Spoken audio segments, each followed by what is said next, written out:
question is friends with benefits. So seeing as there's two of you here, I might get started. So here's today's question.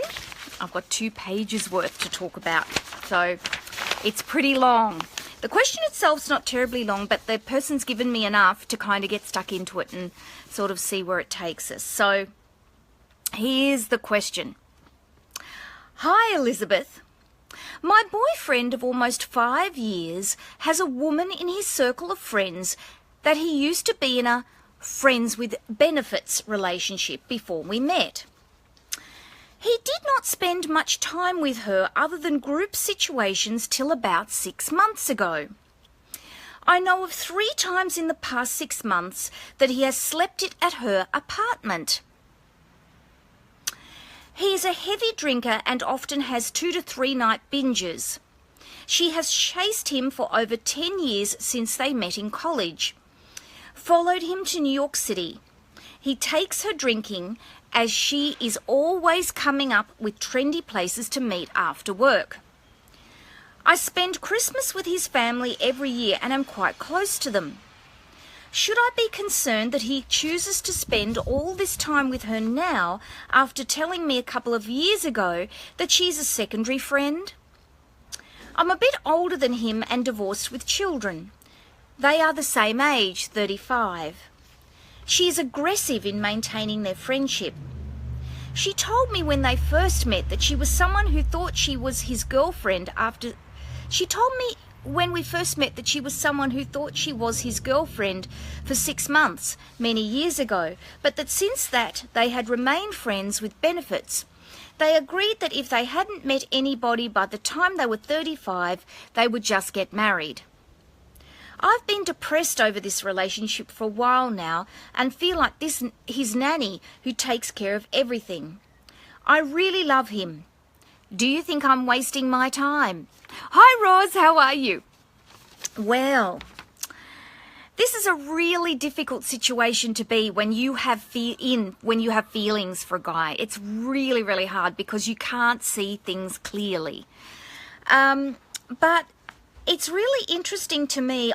I want you to think about the fact that he's describing this girl as a secondary friend. I'm not sure what that means. And this idea of having her sort of as a friends with benefits, keeping the friendship going, and that she's described thinking she was his girlfriend for about 6 months. Really interesting, because what I think I'm seeing here is someone that I'd describe as a classic Mr. Unavailable. So what he's doing, I think, and it'd be really interesting to have more conversations with her, is that he's following a little bit of a pattern. So he's been in a relationship with her for 6 months, and then I wonder if something's happened there that's caused him to, the relationship's maybe gone through a rocky patch, and he's been thinking to himself, I wonder, whether I make that decision to step into the relationship and try and work on it, or whether I step out and try and distract myself. And men often don't even think about this consciously. And so what happens is they start to feel anxious because they're either in a conflict situation in the relationship, or the relationship is getting a little bit more serious, and so they're thinking to themselves, this is an invitation to me to kind of step in and get closer to my girlfriend and for the relationship to progress. I don't know if I want that, but I don't know if I want to let go either. So rather than having this conversation with my primary partner, I'm going to go and I'm going to find somebody else out there in the world that I can distract myself with. And it's interesting because I'm wondering if this is what's happening again. I'm wondering if you can think back to 6 months. You've said to me that it was about 6 months ago that this relationship with the old girlfriend kind of got reignited. And I'm wondering if what was going on 6 months ago that made you wonder, made him, hi Amanda, how are you? Made him kind of feel a little bit uncomfortable. Were you putting pressure on him to maybe commit to the relationship? Was there an expectation that you'd move to the next stage? I'm not quite sure. But what you're talking about here is is the fact that he's disengaged at that time. You know, like you're really noticing it, a real change in behaviour. And I always say to anyone that's in a relationship where you notice a change in behaviour, step back and think about what was going on at that time. And then, of course, and of course, I don't want you, when you think back to that 6 months ago in your relationship, I don't want you to think back thinking, what did I do? What did I do wrong? I must have done something to drive him away. Because that's not what this process is about. All relationships have ups and downs. Everybody makes mistakes in relationships. That's normal. What's not okay is rather than him stepping in and talking to you about what's happened, he's chosen to step out and go back to his ex-girlfriend. What I'm wondering, and this is where human behaviour is very interesting, I wonder if there's a pattern in this relationship.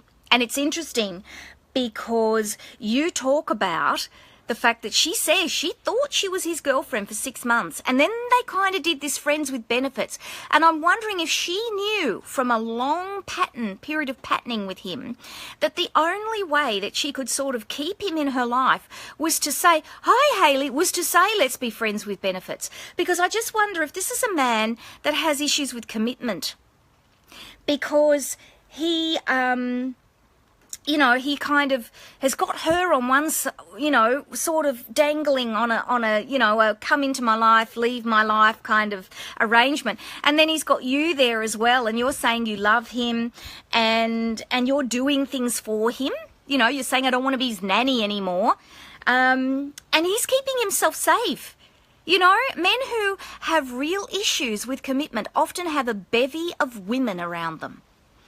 And they do this to keep themselves feeling safe. They don't want to be alone. They don't want to be in a space where they might not have anyone in their life. So they keep a whole lot of women around.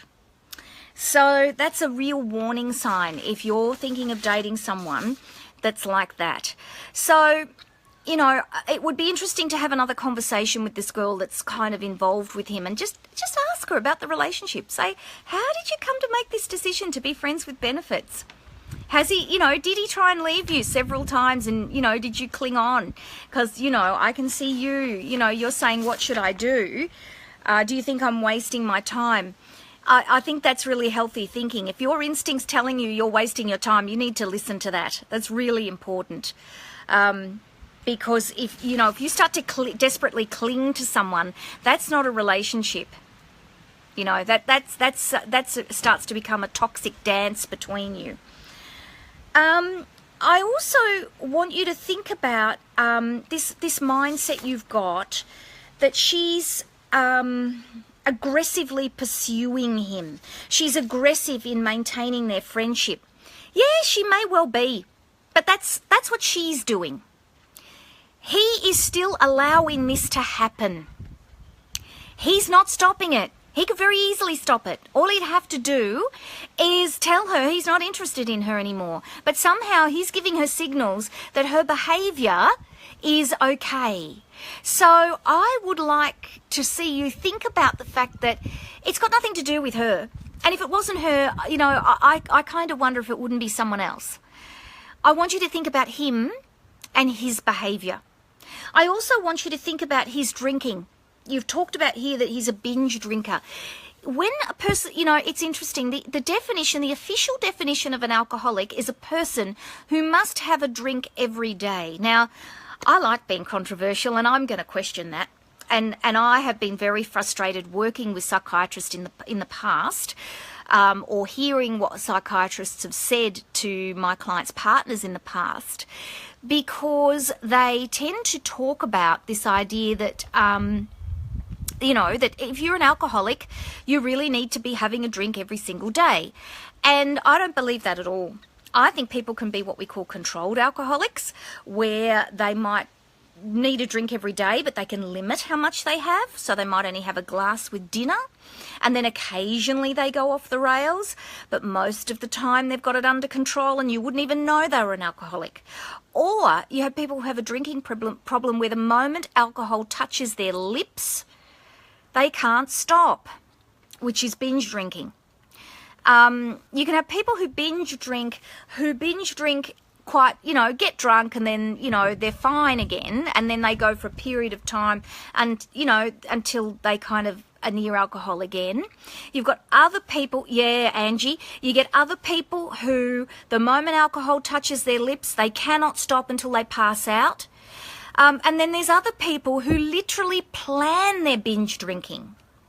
So they know on Saturday night they're going to tank up. And it's almost as if it's like a coping mechanism.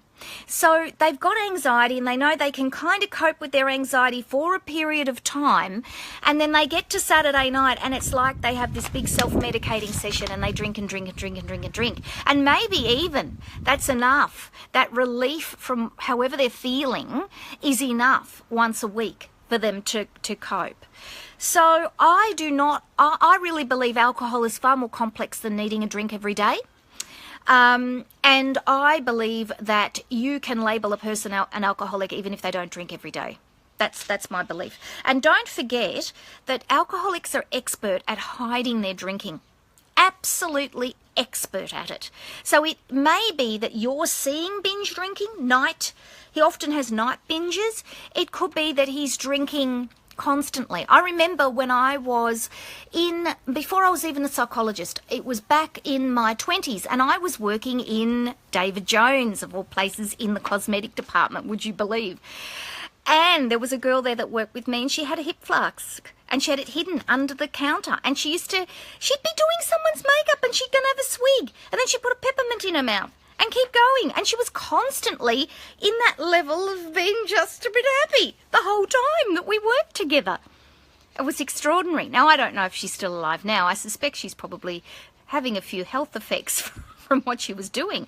But that is somebody who's, using alcohol and hiding it. Because she had the hip flask under the counter, and yet management didn't know. They'd employed her and they didn't know. So, alcoholics are very good at hiding what they do to cope. So, it may be that he's drinking a lot more often than this often has 2 to 3 night binges, I would say. Or he's doing 2 to 3 night binges a week in order to manage himself. What that tells me, to cut a long story short, is that he has anxiety or some other form of emotional disconnection or angst that he's trying to manage, anxiety or depression. I would suspect it's probably anxiety, and fear of commitment sits right in the middle of it. So if he is using alcohol to manage himself, I suspect he's in a space of denial about that. And you need to really think about whether you want to be with someone who's not going to confront what their stuff is, because he's not. He's using you, he's using his ex-girlfriend, and maybe other women that are in his life, and he's using alcohol. They're the 3 we know that he's using to manage himself. So you need to ask yourself about whether this is a guy that's going to take responsibility for himself in the long run. My strongest suggestion to you is that you put some boundaries in place. Name what's going on. Use my Facebook Live, and it'll be later on. I think it's July. This one will go up, July, August, which is probably not going to be helpful for you now. And I'm looking at how I can address that with a membership site so that you can get access to your questions a little bit quicker. But at the moment, that's sort of what we're doing, is Facebook Live and the blog. But what I'd like to see you do is maybe listen to this Facebook Live a couple of times so you really get your head around what's going on. And I would like to see you really call him to account. Put your boundaries in place. Say to him, I'm not prepared to be second best. I'm not prepared to be around in case things don't work out. I'm not going to be a secondary friend, which I think is awfully cruel. It's a horrible thing to say about somebody. I don't like that at all. And I'm not going to be here raiding around while you work out what you want. So you either want me or you don't. Call your boundaries, make them clear, and let him know what you need from him in order for you to be able to trust him. I'm just looking here. And be prepared. Oh, thank you, Sarah. And be prepared that if he if you say to him, if you continue with this behaviour or you can't be in this relationship in an appropriate way, that you're going to say you're going to leave, for goodness sake, you have to make good on it. Don't, whatever you do, do not say you'll go and then hang around, because that just dilutes your threat and lets him know he can keep doing what he's been doing. If anything, if you can be really clear in your feedback to him, you can be really clear about where you stand, and you can be really clear about your boundaries, you have the opportunity here to take him into personal growth, because he will have to make a decision to either be with you or not. So there's something about you being in your own integrity, and as painful as it is, because you're telling me you love him, there's something about when you love someone, being able to not only teach them how to treat you, but to be able to speak to them in a way that enables them to grow. You know, you don't want him to stay in this space. If you love him, you don't want him to stay in this space. So I'd even be mentioning some boundaries around this drinking and saying to him openly, you know, you're drinking too much. What's that about? Have you got anxiety or depression? Is there something there you're managing? And if it's too hard to talk to him, write him a letter. And I often suggest that girls do this. And the reason I suggest it is because you can sit with that letter, you can read it over and over and over and over again, you can get the languaging just right. Be really careful, because words on paper can be shown to other people, so make sure that it's a really caring letter, but at the same time has your boundaries very clearly expressed. And then you can give him the letter. I had a client do that once, and it had such a powerful effect on this guy that had been so cruel to her over many years, and it was a really powerful thing to do. So that's something else to think about. If you think you're too emotional and you just don't think you'll be able to speak to him, or he's quite toxic, then, you know, and you think he's going to play games with your mind, then write him a letter. And look, it's up to him what he does with it. If he's not in a self-reflective space and he's not emotionally evolved enough to be able to take on what's his and recognise what he's doing to other people, then that's his stuff. You build your confidence, your awareness, and you speak your truth, and you grow in yourself when you say those words to him. And that is incredibly important. Now, there's a couple of ways I can help you in addition to this particular Facebook Live. So I have a blog post you can go to called Mr. Unavailable, which I think would be very helpful for you, and I'm going to put that in the comments for you. There is also another blog post I think is on my website. If it isn't, it'll be sitting in the concealed hyperlink, so I'll put the link to it for you, and hopefully it's there, and you can see it, and it's called Does Your Relationship Have a Familiar Pattern? And I think there's something going on here with a familiar pattern. More to do with his behaviour, I think. Maybe even with you too. You may even be feeling that there's a pattern where you confront him. Mr. Unavailable, we've all met him. This is Gold, Elizabeth. Thank you, Joe. Thank you very much. Yeah, well, the link is on my website. And when I get into talking to you about attachment, I'm going to do a few series on attachment on my, my brain's not working another. Now that garbage truck, it's meant to do 11 o'clock. It's now 23 minutes past 11. You can never tell when there's going to be noise here. I tell you what, you think you know and then you don't. It's called Does Your Relationship Have a Familiar Pattern? And I will put that link in there as well. The other thing I would suggest for you, yeah, I know. I'm seriously thinking I might change these to evening sessions, mainly because of the noise, and so I'm accessible to more of you. But, it kind of suits me. 11 o'clock really suits me. It gives me a break. I have a cup of coffee and I talk to you. So, we'll see how we go. The other thing I would suggest for you is my book, Stop Kissing Toads. Now, this book is primarily written for people who are looking for life partners and who have struggled with repetitive patterns in their in the process of meeting life partners. They find that they lose partners in similar ways. And this book is now available on my website. Stop Kissing Toads, Pucker Up and Find Your Handsome Prince. And if you order from me off my website, I will send you a signed copy.